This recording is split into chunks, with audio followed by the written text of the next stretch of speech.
මේ තියෙන යාළුවනේ රිටිගල කන්ද. අරිට්ඨ කුමාරයා ඇතුළු පිරිස පැවිදි වෙලා හිටියා කියලා කියන්නේ මේ කන්දේ.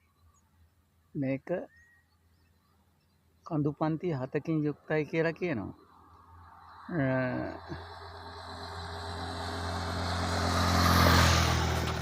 කඳු පන්ති 7කින් යුක්තයි කියලා කියනවා.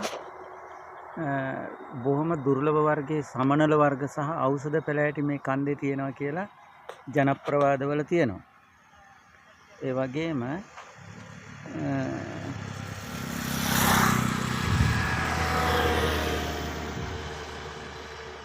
වගේම මේක මේ හනුමන්තා හිමාලයේ ඉඳලා ඖෂධ අරගෙන එනකොට අතෑරිලා බිම වැටිච්ච කොටසක් කියලා සමහරු කියනවා.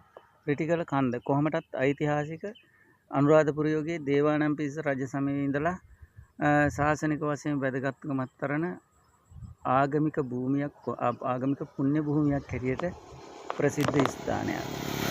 රිටක් වාගේ අහසට නැගලා තියෙන නිසා තමයි මේකට රිටිගල කියලා කියන්නේ. ශේෂ කන්දක් හැටියට තමයි ලංකාවේ සඳහන් වෙන්නේ. මේ කඳු පන්තියට එහා පැත්තෙන් ගත්තහමත් ඉතා විශාල විදිහට පේන ලස්සන දර්ශනයක් මේ කන්දේ දකින්න තියෙනවා. පුළුවන් වෙලාවක ඒ ටිකත් ඔබට